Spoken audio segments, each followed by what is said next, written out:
What's up, guys? This is another edition of the Powerlifting for the People podcast. If this is your first time listening, I'm Coach Gaglione, John Gaglione. This is Gaglione Strength. And what Powerlifting for the People is all about, it's about exposing everyone to strength training, the benefits of getting stronger, and just showcasing how powerlifting can be applied not only inside the gym but outside the gym. And it really could be a useful tool and method of training for everyone from, the example I always use, like someone like my 61-year-old mother, to someone who is doing this as for recreational uses and for health, and someone like a Larry Williams, who's multiple-time all-time record holder. So wherever you fall on like either end of the spectrum, powerlifting can be for you. Strength training is going to be a benefit to everybody, and that's what this podcast is all about. So in addition to having different guests and things like that, we're going to dive into some different topics. We're going to try to dive into certain topics to help you get involved in the sport of powerlifting, help you progress the ranks, help you get stronger, and I'm also going to provide some backstory about myself.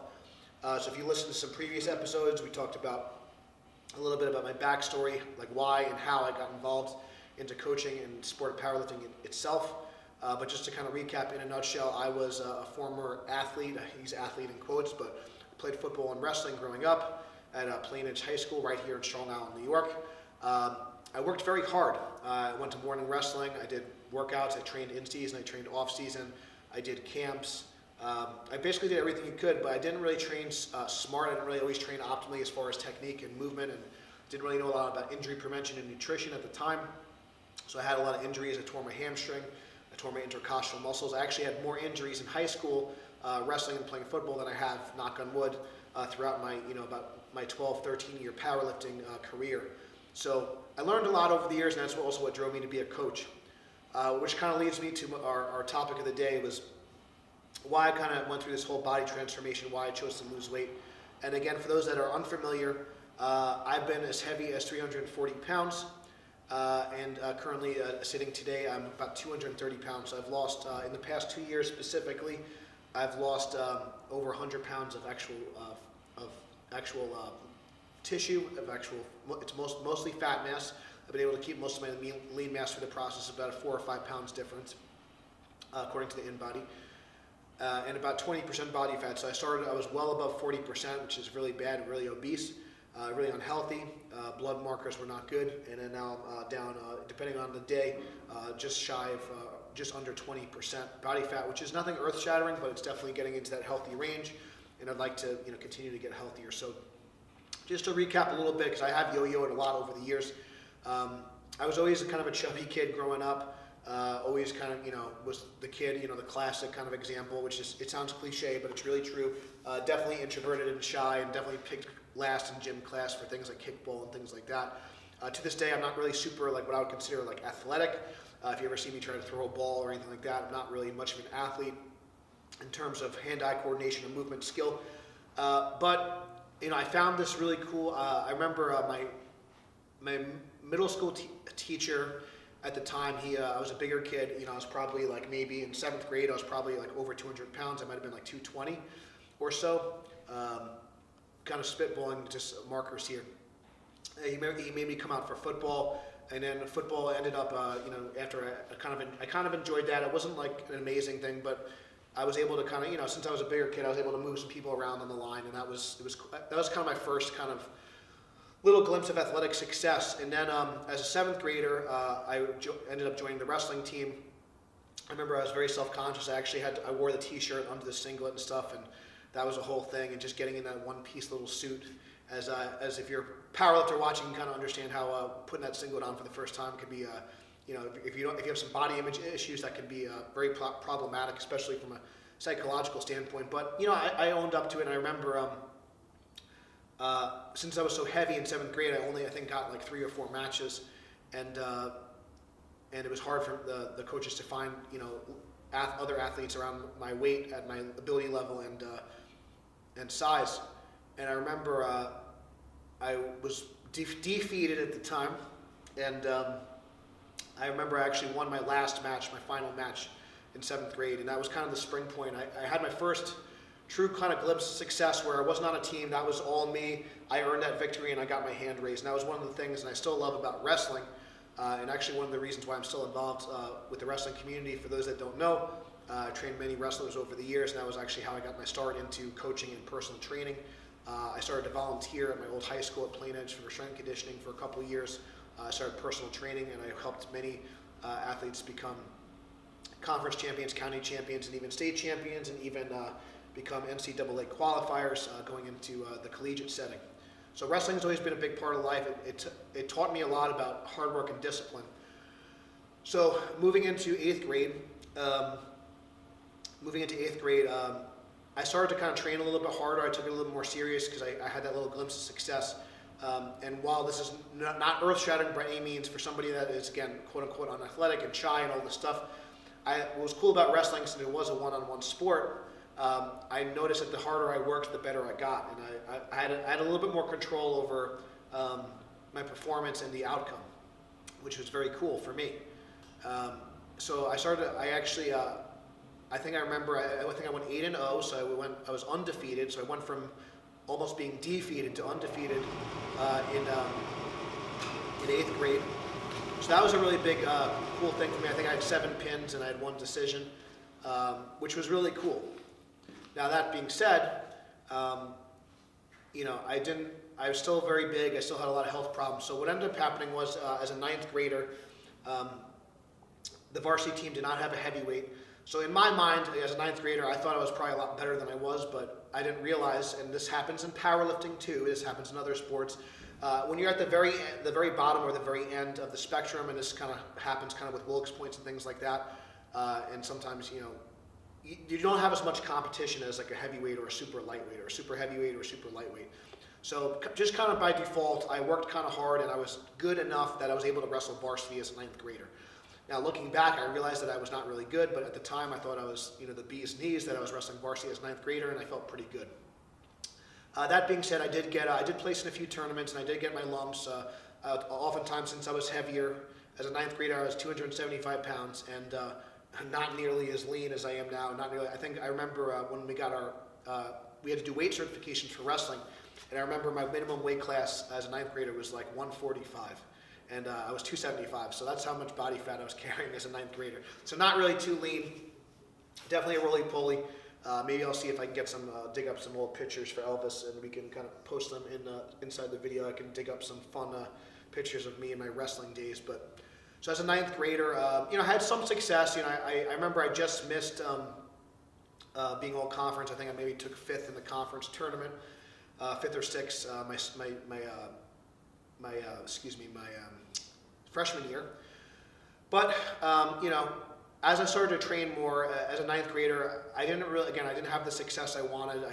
Going from an undefeated season as an 8th grader to getting my head beat in, basically slammed on my neck. I remember I had braces and my mouth was bleeding and all this stuff. I got my butt kicked. Now that being said, this was the first time where I dealt with what I would call some form of adversity, and I could either stay on my back or I can get up. You really have 2 choices. You could stay down or get up. So I chose to get up, and I chose to work harder. And just without really much diet change, I started to kind of eat healthier. At least I thought, and at the time I probably was under eating, to be honest, but I started to be a little bit more mindful about my nutrition. I would have a good breakfast and a good lunch. That, at least in my opinion, I thought it was better at the time. And then I would just eat whatever my mom made for dinner. And I went all the way from 275 pounds all the way down to as low as 180, 185 pounds. So going into my sophomore year, I dropped over about 100 pounds of body weight, and I wrestled in a 189 weight class. And I started to get good. My coach started to take notice of my work ethic, and even though I was not really athletic, he noticed that I started, and 10th grade was really when I started to lift weights. And I have to give credit where credit is due. A man named William Ellinger, and I believe he still works with some wrestlers and stuff. He was a former powerlifter himself and a wrestling coach, and I believe he's still coaching wrestling to this day. He really got me involved with training, and he really taught me the importance of strength. And whereas I didn't really have the best technique and stuff, I worked really hard. The first time I actually touched a barbell was in 8th grade. I remember in my buddy Frank Cassioli's neighbor's house, the Reggio household. I remember struggling with an 80-pound bench press as an 8th grader. And I never really I squatted a little bit as a 9th grader. We did a lot of box squats and trap bar deadlifts, but I don't think I ever went past 135. I remember struggling with a 95-pound bench. So this is like, as a 275 kid in 9th grade, struggling with 95 is pretty embarrassing. But that being said, I think it kind of shows I didn't really have this like great genetics. You know, I was working really hard, and as a ninth grader at 275 pounds, I was struggling with a 135 squat. A very poor squat, I might add. I used to tend to good morning the weights quite a bit. And 95-pound touch and go bench. But as a sophomore, I just started to put more and more effort into strength conditioning and lifting. And I remember I started to get my trap bar deadlift up, my bench press up, and my squat up. My legs started to get really strong. My legs and my back always seemed to grow a little bit faster than my upper body did. So I lost 100 pounds of body weight. I started to get stronger. I started to do morning wrestling. I started to do camps. And I remember I placed in my first conference tournament. And again, being like fourth in the conference, but I went to the counties for the first time, and I remember being, at the time it was Nassau Community College, and I was at a college, and there was all these mats there, and it was pretty cool. And I remember, I ended up losing, and my goal was to be an all-county wrestler, so I started to work harder and harder and harder.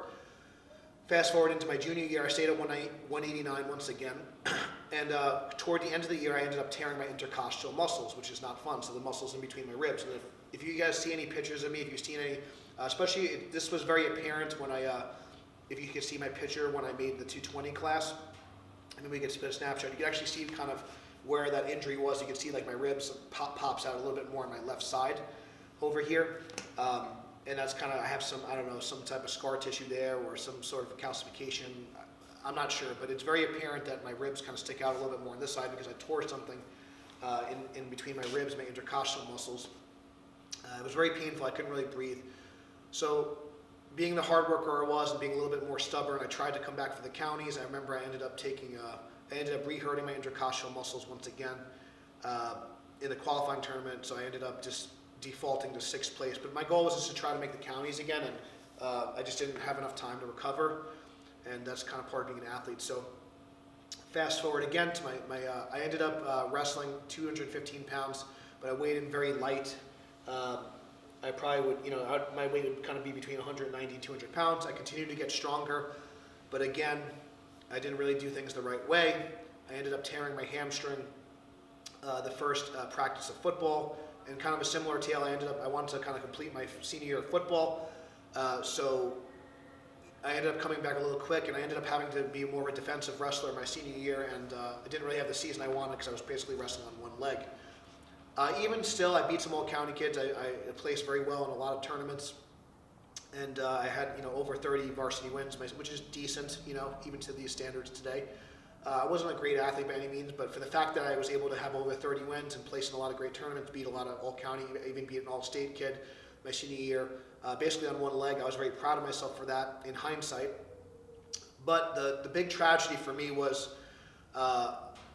in the round to place the counties, I ended up, and I've told the story, my backstory before, but it's worth mentioning again. I ended up losing in double overtime, a very, very close match. In my final match my senior year, and that was very devastating for me. That was very hard for me to overcome because that was the first time where I had to kind of learn, and looking back, I understand it was an important lesson. Like, it wasn't just, success is not just about working hard. Things do need to line up, and sometimes there's some luck involved, and sometimes there's genetics involved, and sometimes things just don't go your way no matter how hard you work, and you have to pivot and you have to adjust.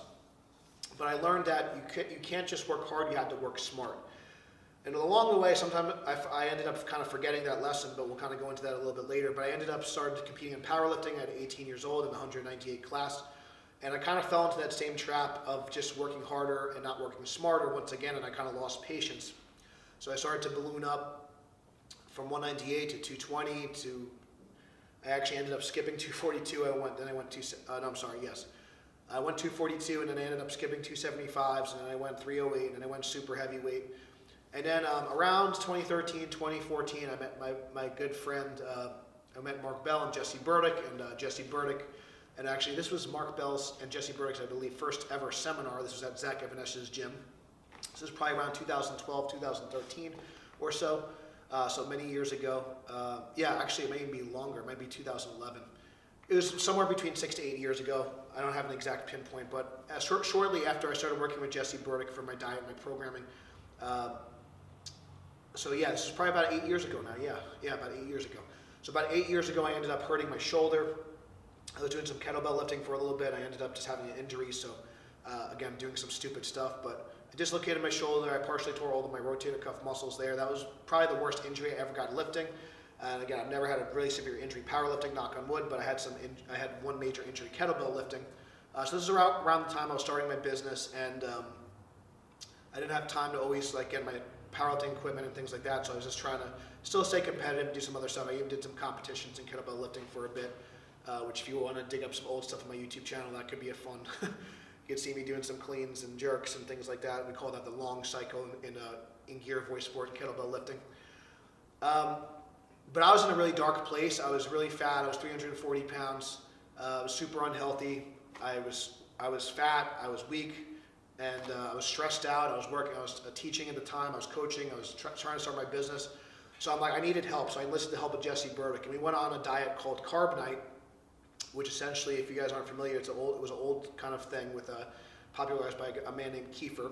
But basically, we went very low carb throughout the week, and then we had kind of a cheat meal, and we did some intermittent fasting and stuff about every 7 to 10 days or so.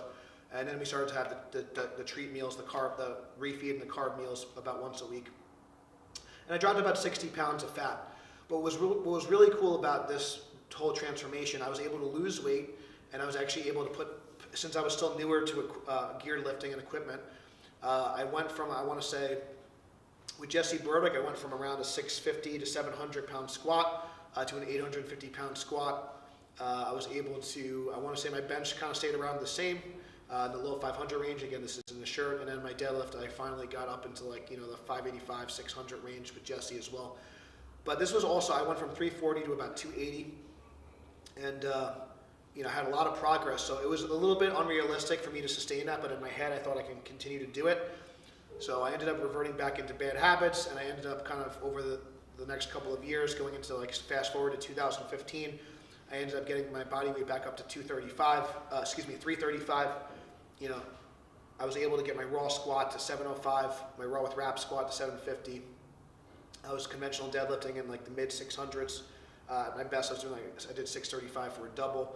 I was able to squat 900 pounds in gear, and that was the pivotal moment, was squatting 900 pounds in gear. Because I added basically 50 or 60 pounds back onto my body weight just to get 50 or 60 pounds on my squat. So it was kind of silly. I squatted I squatted 850 at 283, and then it took me, I had to add 50 pounds of body weight. Just to add 50 pounds to basically my squat. So it took me that much effort, and I kind of really didn't do things the right way. I should have done things more slow and steady. If I just kind of reworked my form and kind of did things a little bit slower, I could have been a lot better off. But I was able to achieve that 900 pound squat, and I was very proud of it. But that being said, I did not feel good day to day. My personal relationships were suffering.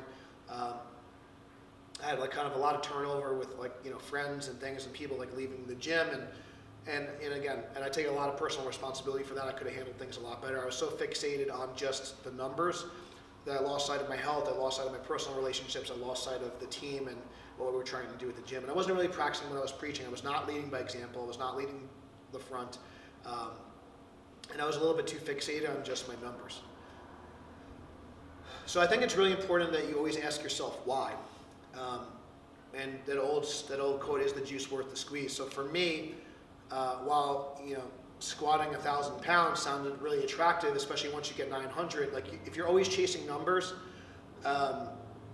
you have to ask yourself, is the juice worth the squeeze? And for me, now there's 20-year-old kids squatting 900 pounds in raw with wraps, and for me to try to chase 1,000 pound equipped squat, it just didn't seem like it made sense.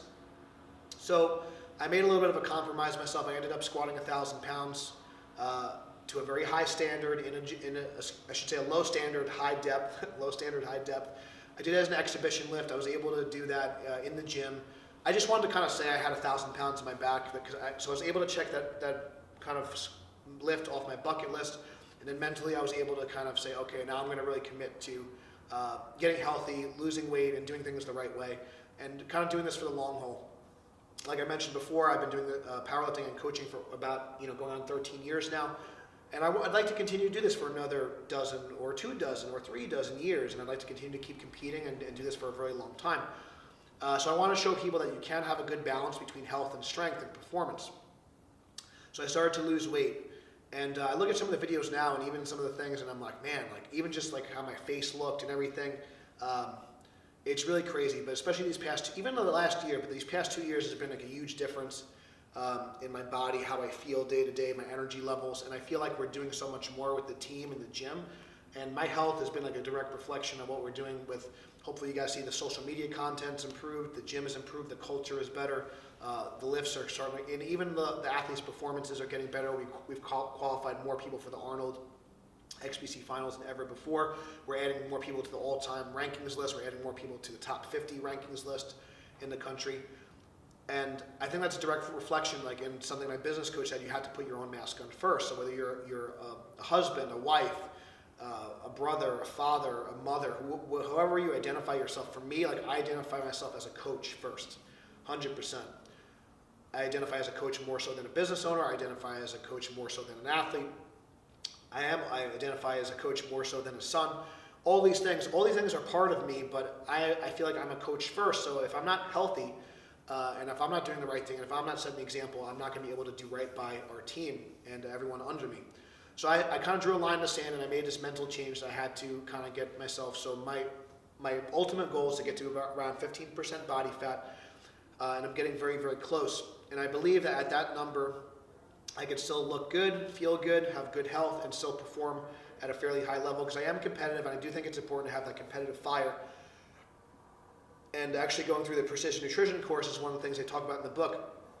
Once you they delineate athletes into level 1, level 2, and level 3. And when you're a level 3 athlete and you're a high performer, if you do it for too long, it can be very unhealthy and it can be damaging. So you have to kind of weigh there's always a cost and a benefit to everything you do, and you have to kind of weigh those things. So for me, I tend to have a very, very focused training, especially as it gets closer to a contest. But especially when it's further away, I try to have a little bit more quote-unquote balance and focus on other things, focus on the business, focus on my family. This past year especially, I've tried to do a lot more things with my family, getting them, and we can see I had some episodes with the podcast. Check out the podcast with my mom and dad. You can check out some of my lifts of my mom and dad lifting. And those have been some of the most fulfilling workouts and fulfilling things for me, to see my mom actually squat with a barbell and my dad bench with a barbell and all these things, and see them get stronger. That means so much more to me than like it would to squat 1,000 pounds in competition. So in a nutshell, that's kind of a little bit of a long-winded story, but that's kind of been my journey of my weight loss and my health and my fitness. And I just want to kind of show people that you don't always have to be chasing the next Instagram person, or you don't always have to be chasing these numbers. And now if you are in a position to break an all-time world record, or you are in a position to maybe go to IPF Worlds, or qualify for the Arnold, or any of these big goals, that's great. But just make sure that you have a very strong why.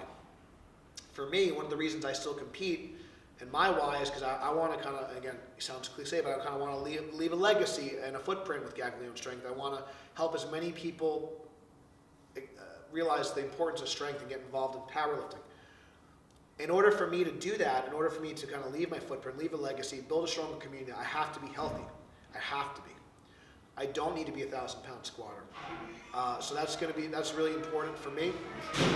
And that's one of the reasons why I decided that my weight loss needed to be a priority. Really, really important. So that's kind of in a nutshell why I do what I do, why I decided to do that. For me, it's always about what's best for the team, what's best for the community. And health has got to be up there on the list. Now, your priorities can shift when you have a competition coming up, or you have some other goals. But I think if you always have health and longevity in mind, the longer you're in the game, the more successful you're going to come. And I think in this world of social media, in this world of podcasts and Instagram and YouTube and all this stuff, we see these little snapshots and these highlight reels of people, but you need to also think a little bit further out. You need to think of like the long game as well. A lot of these people come and go. A lot of these people are flashes in the pan. I love powerlifting. I love lifting heavy, so I want to make sure I could do this for a long time. And for me at super heavyweight, it just wasn't going to happen. Who knows if I, God forbid, hopefully, how long I'd even be alive, let alone be able to lift. So I think it's really important to have your health in mind, to always understand the cost and the benefit. Always ask yourself, is the juice worth the squeeze? And always ask yourself why. What's the cost and what's the benefit? I think that's the best way to go about it. So that's kind of chronicling my weight loss journey and why I decided I need to lose weight and just get leaner, healthier, and all that stuff. That's my journey of being strong and lean. Definitely check out the links below, guys. We got a lot of events coming up. You can check out the events on gaglianostrength.com. Powerlifting for the People seminar, January 19th. If you guys enjoyed the podcast and you guys enjoyed the video, please give us a 5-star review. It helps other people find us. Please share it with a friend. We're trying to spread the message of strength. That's why we do what we do. That's what this whole podcast is about. That's what Powerlifting for the People is all about. But thank you guys for watching so much. I really appreciate you following along my journey. It really means a lot. Thanks so much. Until next time, stay strong, and we'll see you soon.